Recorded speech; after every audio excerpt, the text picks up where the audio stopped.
Okay, we're joined now by Noel and Kimberly from Daily Muscle. Thank you so much, guys, for joining us this morning on the Light Breakfast. Thank you for having us. Yeah. Now, I remember, the first few articles that I read on COVID-19 was about how the gym, was one of the few places that you can get easily infected by COVID-19. So how long has your gym been closed now for? We closed one day before the MCO and started canceling our events because, we still had members who wanted to come and train and nothing was stopping them, but we just felt that it was the right thing to do. I didn't want to be responsible for, getting anyone fall ill. And I don't think there's anything extra about a gym that causes the virus to spread. It actually doesn't spread through sweat. It doesn't? You figured that out? Yeah. It's not sweat. And it's really just the confined space because we're in a studio together. There's 15, 16 of us in the same spot for 45 minutes. You're breathing heavily, right? Yeah. Right. There's droplets, right? Yeah. Correct. That is the concern. So we've closed one day before the MCO actually, and we've still closed up to today. Okay. Now, the fitness industry, I'm sure, has definitely been hit hard because of the MCO. But you actually both of you found a way out of that. So tell us about your online classes. Yeah, so we are currently running virtual group classes, and we use Zoom, similar to a platform like this. And we have actually been using Zoom to do coaching for quite a while already, but never just to run a class. So we have had people coming in to train with us, to do nutrition consults from other countries, and we've always wanted to figure out a way how we could bring people together. So when we realized that, okay, we have to close the gym, and the gym is for us, it's a monthly subscription. That's how our cash flow comes. So we were like, we can't stop members, we can't stop delivering the service. And to be honest, people come to us. I was just talking to my team the other day and made them realize that, it's almost a month now that the gym has been closed, but people are still doing okay. So they can still getting the workouts done. They're still seeing each other. So what was important is actually just being able to get together, just like this, see each other face to face, set some time aside and to train. So right now, what we did was within 24 hours, we were able to put up a schedule. We had a class schedule, like these are all the classes for this week, and it's all on Zoom. We already had a Zoom account. We already had all the add-ons that we needed. We had the space, we had the lights, the tripod, everything. We had it at home. So it's been going very well. There is another team member running a class right now as we speak at 12:30 p.m. We have anywhere from 15 right up to 37, 38 people in the class, and it's two-way. It's just like this. And I believe that is the most important part about running an effective training class, because people pay us a service. They want our motivation. They want us to lead them, and they need guidance on what to do. So when Kim runs the class, she can look at you and see how you're doing, to see if you are resting too long or to call you out, and all that happens. And in fact, it's been good because now our class capacity is bigger. We can pick up to 40 people and still keep an eye on them. And it's been going well. It's not ideal, but I think we just made the most out of what we could. Yeah, and we have people tuning in from all around the world. One lady is from Switzerland, another from Bangalore. Yeah, so we've got new clients who signed up. We cled the doors for the MCO, and we had new people sign up, which is great. Yeah, it's just mind blowing sometimes thinking about it. But yeah, we're tapping into more. We're helping more people out there, and it's more affordable for some of them. Because a lady sent me an email saying that doing a class in Switzerland is expensive and it's far away for them. So for her to get into the car, drive, and go to a class, it's so much work, and financially there, it's expensive. Well, Kim, you've trained people, face to face, and you've now training people online as well. What are the pros and cons to conducting workout classes online? What are some of the good bits about it? What are the not so good? Yeah. I would say I really enjoy it. it's just seeing the whole community get together at a time like this, and they're kind of motivating each other. Really, I'm just there I'm just there to talk and just, be there for them. But they motivate each other. They chat on the side and they do it. I mean, my being there just to teach them the movement, that's pretty much my goal. I am doing a lot more workout now in every class because they need to be visual. They need to see me. Okay. So at some point the first week, I was so sore. I'm doing 2-3 classes a day, and my other team is doing the other 3. So I was so much more sore. Sorer is my word. It's a lot of, it's hard work. Hard work. And there's a lot of things to look out for. And then it really comes boiling down to how we cue them so that they understand. We touch ourselves so that they know where they're feeling in the body. And it's just we just have to be on top of our game, the coaches. Just so that they understand what they need to do and where they need to feel it and how much they need to work on that day. But having like 40 people in a class, wouldn't that be too many people for you to handle at one time? No? It's actually doable. It's doable. We actually also broadcast it on a large screen at home, so we get to see everybody. On larger classes, we have 2 coaches, so 2 of them tuning in. Everyone's the other coach, Sharon, takes care of some people, eyes on them. The other group, Kim, has an eye on them. And it's been okay. We've had to change a few things how we do it. Like, for example, before the class starts, we let everybody know, here's what we are working on today. These are the movements. Here's what you need. So we prep them in advance. So people come prepared. They write it on their paper. Some of them write it on the walls. The night before we do that. The night before. So we've had to change a few things that we do. So definitely, I think one of the benefits is that we can take up to 40 people per class. We haven't been able to do that because we are no longer confined by space. But the downside is that, teaching has to be different because it's mostly just visual and people can hear. You can't touch them. You can't go close to them to correct. So how they communicate is very, very important. And it's 2 ways. So she will show a movement, she will come, she will look at everybody, any questions, so the classes also tend to go on a little bit longer. But I think it's been fun. It's been a learning experience for us. Initially, we were kind of scared because, what if, a lot of people don't like to train at home. They're like, this is my space. I don't want to work out at home. Right? So we were worried about that. We were also worried that people may feel that, it's not going to be as good as going to the gym.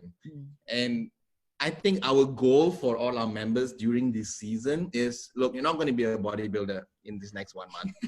You're not going to lose 20 kgs over the next month. Our goal right now during the MCO is let's get you staying active, move more, give you something to look forward to every day.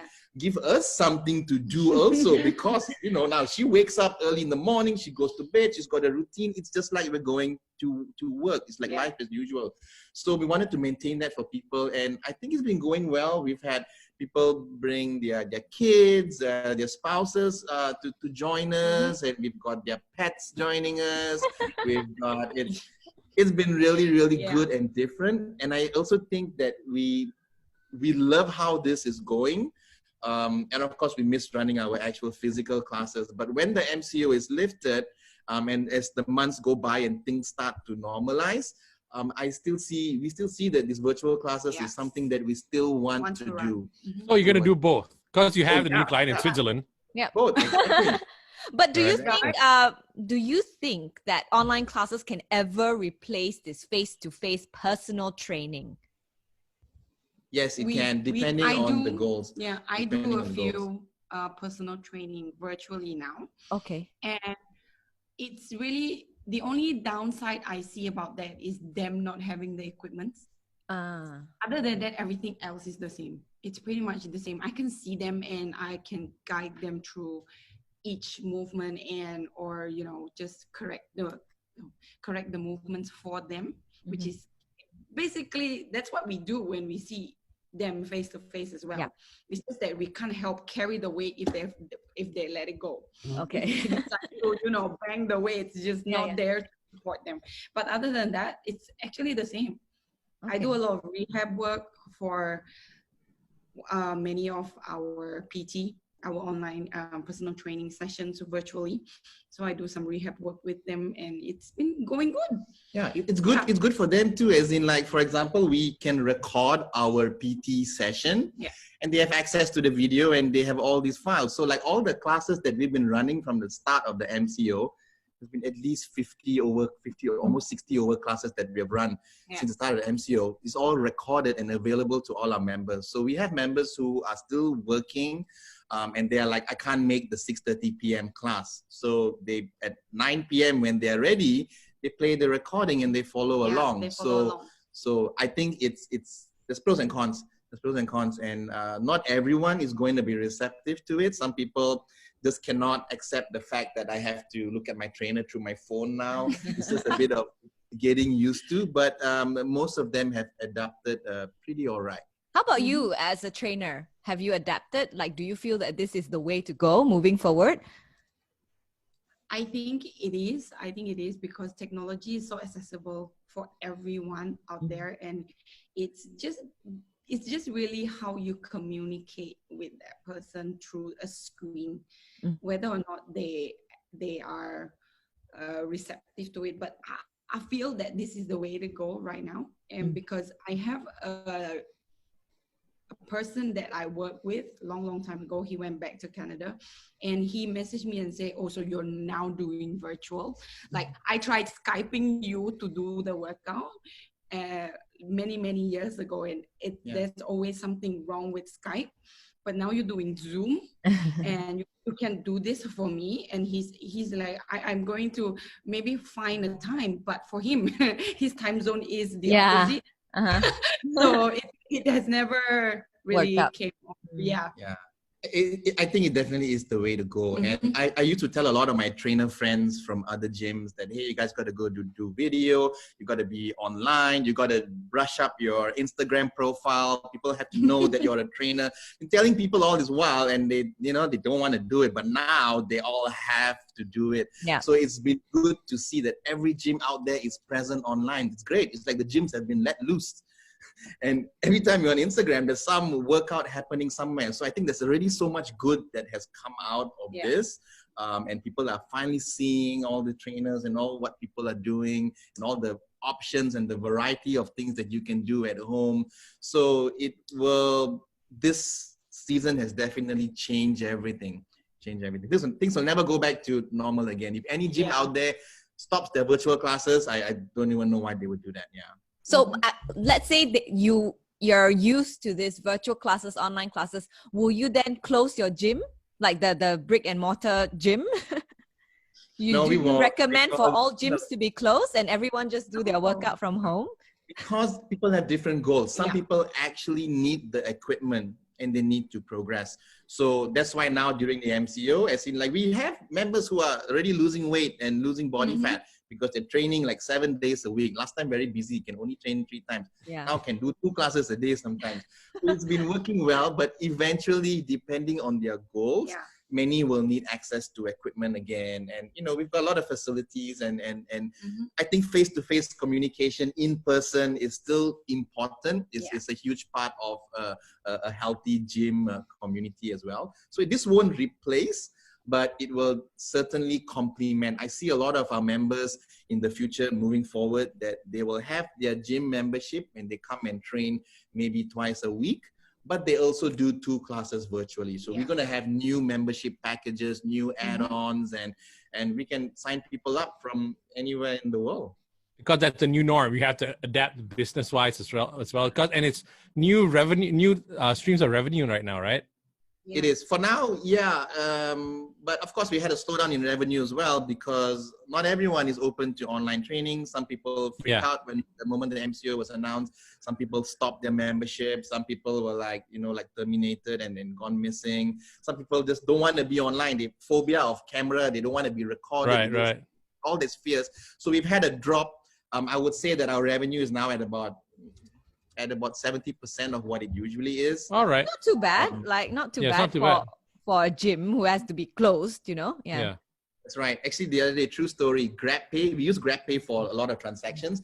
GrabPay gave us a call and asked us if there's any suspicious activity going on because they see transactions happening on our app. So they were like, is everything going on? Because there's a lot of gambling scams going on. No. Our members are paying for their fees. And so that's quite funny, actually. Yeah. Well, I mean, They're like, the gym's supposed to be closed. Why is money coming in?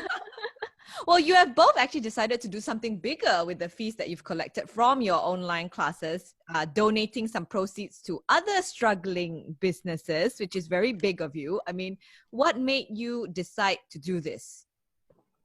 Well, number one is we knew that we are struggling. I like to think that we were quite prepared to handle this situation, but for us to also panic at times and to have doubts about cash flow, we don't cook a lot. We rely on outside food a lot. Yeah. We order a lot of Grab food. We go to the cafes nearby, and we started to see a lot of these little cafes post up asking for help. Like, hey, please do this, buy a voucher, prepay, and do this. So we were like, okay, hang on. So we can survive. We're not doing bad yet.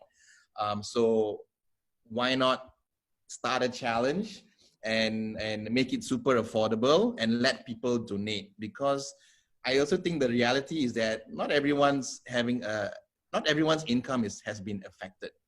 That's how I feel. So there's people out there who still want to help. So we thought, okay, let's just pull this off. Let's just do a fundraiser. And another reason for doing the fundraiser is because our cash flow has been affected. Kim and I are actually taking a pay cut, because we wanted to make sure that our full-timers, we want to pay. I don't want to, cut their salary in any way. We also wanted to pay our cleaner because all her other employers have like nothing to clean, so they're not going to pay. So we just wanted to still pay her as if she was cleaning. But the only people who would be affected were our part-time coaches. So we have a big team. There's almost 15 of us all together, but the part-time coaches who teach a few classes every day, they're not going to get the income because there's no more classes to teach, and not everyone is teaching the virtual classes. So the fundraiser was, number one, designed to help other businesses. Number two, 25% of everything that we raised with the fundraiser, I was going to channel it to the team. We'll divide it and just kind of give them like an allowance, although they weren't teaching any classes. Because the sad truth is that a lot of part-timers out there who train at gyms have just been stopped. Yeah. Either been told to stop, or said that, okay, you do online classes for us, go on Instagram and go live, but they don't get paid. So we wanted to make sure we didn't do that. So it's twofold: help local businesses and to help ourselves so that we have cash to pay our part-timers. And I set a pathetic goal of raising 5,000 ringgit. And I said, okay, up to this weekend. And the last we checked, as of yesterday, people are still donating. We've got almost 13,000 ringgit that we have raised, and we've started purchasing vouchers. And we didn't want to purchase food or send food to people. I made sure that any of these local businesses that I approached, I said that I just want to give you cash and make sure you honor that cash after the MCO. So we've had a lot of cafes coming up with gift vouchers, and we are going to take the gift vouchers and give it away as prizes to the participants who join us in our challenge. So we've had people pay as little, it's a minimum 50 ringgit donation to join us for 1 month of virtual classes. Okay, many people paid 50 ringgit, many people paid 200 ringgit, some people paid up to 1,000 ringgit just to donate. So that's been pretty awesome. Yeah, very generous. We have very generous members with us, so we're very grateful for them. Yeah. So how do you choose these businesses to donate to? Yeah, so again, I put up a post on my Instagram just to ask people to tag their favorite local businesses, and that's how it started. So we also narrowed down just to make sure that they don't sell weird stuff. We had one person selling alcohol, and I don't think they are suffering right now, but people were tagging them. So we, on our own, we just filtered it as well. We asked our team, we asked our members, what are your favorite restaurants and cafes? So we've got cafes, we've got restaurants in the malls who have been forced to close. We have like all these home makeup stuff and all these natural things, all these little things. We have like about 15 local businesses that we've kind of narrowed down, and we still have funds to give. So we're actually still looking for other businesses that we can help. We still have the money. We're not going to finish it off all in this month. We can still distribute it next month as well. Okay. So these businesses, you're not just donating this funds to them. It's more of like they will give you like a voucher, or you will prepay for like some haircuts or whatever before, until after the MCO is lifted, then you can collect these things. Is that right? Yes. And it's just giving cash. Like one cafe told us that, our system cannot accept cash voucher. I can't sell you a cash voucher. And I was like, look, I'm going to give you 500 ringgit. Write me an email and just honor it after the MCO. Can? They're like, okay, can. Yeah. So it's just to help them with the cash flow, basically, correct. Right? Yeah. It's just, I wanted to give you immediate cash and not buy product, because then what am I going to do with it? Yeah. We wanted to give it away and give them some exposure. So that's how we're doing it. It's very chinchai lah. You know, I don't have a proper vetting process. Somebody could come and rip us off also. They could be doing really well. Like, I don't know, but we just wanted to. Is that something that you're looking to get more into, like a vetting process though, if you're going to continue this? Sure, if someone else could do the vetting for me. I don't know how to vet. But we chose a lot of our favorite cafes as well. Right, okay. Owners, and we are part of the TTDI residents group, and we see the restaurants and cafes reaching out for help, and they are like, hey, don't use the food delivery platform because they take 30%. WhatsApp us your orders instead. So we're just on the lookout for all of these cafes that we can help as well. Yeah. Well, when other businesses out there, all SMEs out there are looking for government grants and handouts and all that, are you not worried about your own business? Have you tried to apply for any of these government loans or grants? I have. There's the relief fund where the government is giving a loan. I have applied for that, and I think there's a few things where I think our staff salary gets there's a cash payout for that as well. Subsidy, all the usual stuff we have done. But even from the very beginning, the moment the MCO was announced, I think a lot of people were very hopeful that in 2 weeks' time it will all be over. I told my team that, listen, it's going to be at least 3 months. 3 months. Be prepared to sit at home 3 months. And so we took very drastic measures. We cut every expense. Cut our salaries, we cut expenses, we cut a lot of online tools and software and so many unnecessary things. I think we realized that we were paying for subscriptions, cut only to what we need to pay. So yes, we are cautious as well, but I think we are kind of prepared to at least survive for another 3 months of no cash flow. But the good thing is we have some cash flow. So if anything, we can break even and be there. And we've had our members help us a lot. So when this whole thing happened, the first people we approached was not the government. I had other gyms call me and ask, do you know anyone in the government? I'm like, who do I know in the government? Right? Sorry. You know? And like, no. So let me call the Prime Minister, right? Yeah. And we asked our members and we told them that, look, this is how you can help us during this challenging time. Would you like to pay for your membership up front?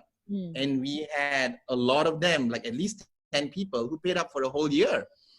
So, and we gave them more. So you pay us for 12 months. When the MCO is over, we are going to take care of you. You're going to be our VIP. We're going to give you free months and this and that. And it's a good deal for those who could afford it. So that kind of buffered things as well. So we had some steps in place to help us overcome this. Now, going back to the Heroes at Home, the fundraising campaign, like, can any struggling businesses reach out to you guys for the donation? Are there any criteria that you're looking for? No criteria. I think as long as it's not gambling or alcohol or legal businesses, right? Yeah. I think it's fine. Yeah, I mean, I'm open. I mean, I've been posting many times on my Instagram. Please message me, tell me who needs help. Some people don't even respond to that. I email them. And so, but in other words, to answer your question, Belinda, is that we don't have any criteria. Just write to us and, hey, if it looks like you need help, we have some funds that we can help you with. It's not a lot. I don't have like thousands to give them, but just a little something, maybe just to even lift their spirits during this season, because maybe there's no sales at all for whatever they're selling. Sure, here's a few hundred ringgit and just all the best. Yeah. What have you learned from this entire experience? Maybe we'll start with Kim. What have you learned from being stuck at home and doing virtual classes?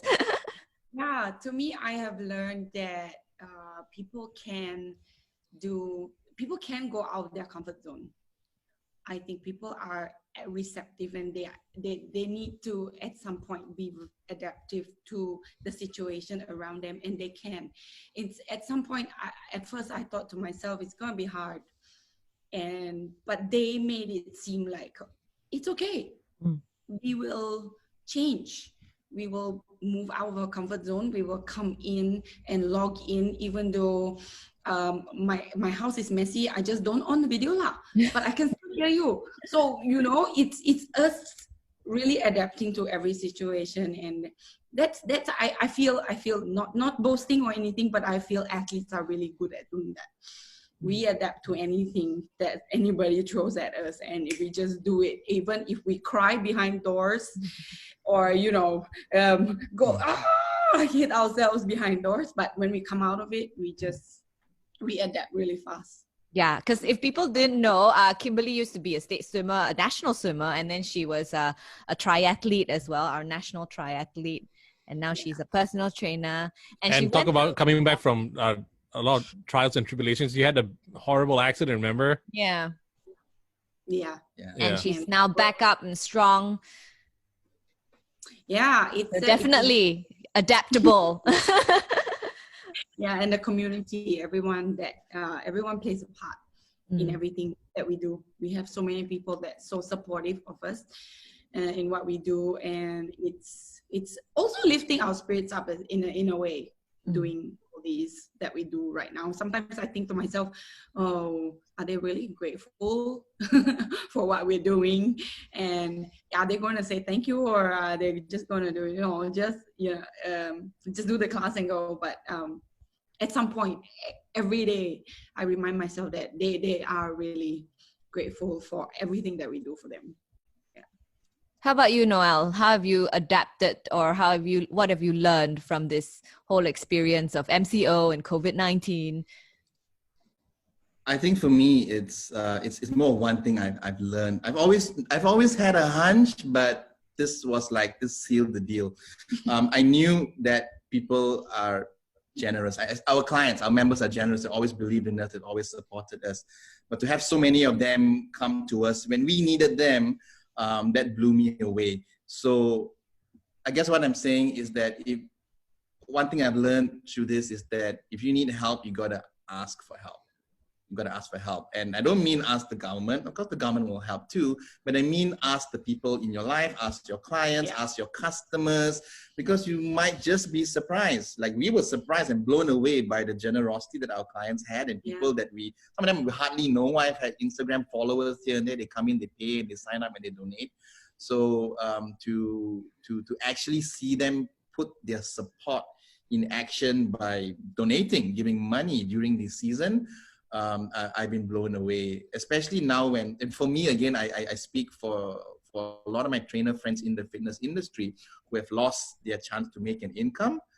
If they would all just, they are going live every single day on their Instagram and on Facebook. If they just put a one-liner in their Facebook post to say, no amount is too small, 1 ringgit is still acceptable, I am certain that they would make at least 50, 100 ringgit per class. Done. So they just need to ask. People are shy. People don't know what to do and what to react. So, and I've learned that for me, for myself and the business as well. I don't teach the classes anymore, but as the business needed help and I put it out there that we need help, people have come forward and helped us out. So if you're a struggling business, just ask for help. You'll never know who might come and help you, right? Yeah, put it out there. Because if you never ask, you never know. Correct. That's what he's taught me. Now let's say MCO is lifted end of this month. Do you think your business, your gym business, will go back to normal straight after? No, because here's the reality. I think everyone's hoping it's going to be normal. It's not. And for us, especially where there's normally 16 people in a class, and we run about 12 classes a day. So we need to cut the numbers. I don't know, at least half of that, at least maybe like 6-7 people only in the class. And that means we have to double the classes. So it's actually going to be more expensive to operate when we open. Yeah. And there's going to be a lot of people who are not going to be ready to go out yet and to be in a crowd. So I'm preparing and anticipating that it's going to be, I don't know, like at least 6 months of reduced cash flow. I would think so. There may be some people gung-ho, you open the gym today, so they will come. Yeah. But there will be some people who are cautious about it because they have elderly at home. Yeah. I have friends who come home, they still go to work, they still work in the hospital. They do everything outside before they come into the house.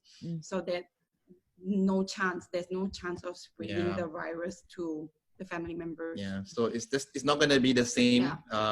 We used to have our 6-week challenges, and we would recruit every time we run our 6-week challenge, we have about 150 people come in every 2 to 3 months. That's not going to happen anymore. It's going to be online, and it's going to be different. So it's not going to be the same, and it has forever changed how the fitness industry will operate. Things are also going to be a lot more competitive now because every gym is online. Last time, I think it was just us and a couple of others who were online. So we kind of dominated the online space. But now everyone is out there, which is great, right? It's great because it's competitive. Everyone's going to do better. So it's going to be different, and we'll just see how it happens, and we'll take things as it comes. Yeah. Okay. What do you guys want to do after MCO is lifted? You're going to go for a movie first, or what? What's the plan? Go for a nice teh tarik? Actually, we haven't planned it. Yeah, we haven't really thought about it, but because you're thinking we're gonna stick it down here for another 2 months, right?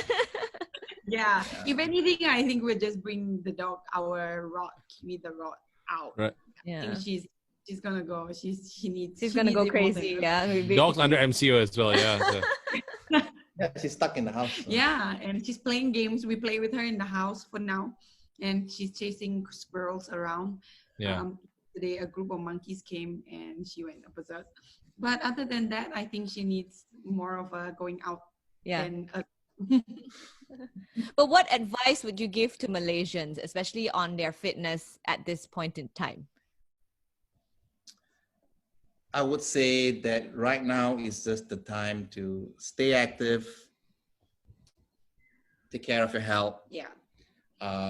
Because that one you can still control. You can still control making time to move more. And there's many options right now. You can't say that, the gym is closed. Like, no, there's free streaming workouts happening right now. And stay active and just don't eat junk. A lot of people also feel like, oh, if I work out, I have to start eating salads, but how am I going to get some? No, don't worry about it. Just don't eat junk. Just don't eat 12 times a day. Just don't be sleeping every 2 to 3 hours. Just make it such that life still goes on, still have routines, so that after the MCO, when you come out of the MCO, you would either be just as healthy and just as strong, or you would be healthier, stronger, and at a much better headspace to come out there and just to resume things. I think that's what people need to know, and not slump into some sort of depression and think that the world's going to end. And because I feel, to me, being an athlete for so many years, taking care of your body, indirectly, it's taking care of your mental health as well. Because you will feel better, you will do things, you will be more productive during the day, and that I've heard this term somewhere. This is not a full stop, it's just a pit stop. So a pit stop, when a F1 driver comes into a pit stop, everything goes out much better and much faster and more efficient. So that's how we should go out there when MCO is lifted. Yeah. Great advice there from the both of you. Thank you so much for speaking to us. Thank you so much for your time as well. Both of you, stay safe and stay strong. I also need to work out more, I think. Thanks, guys. Thank you. Bye.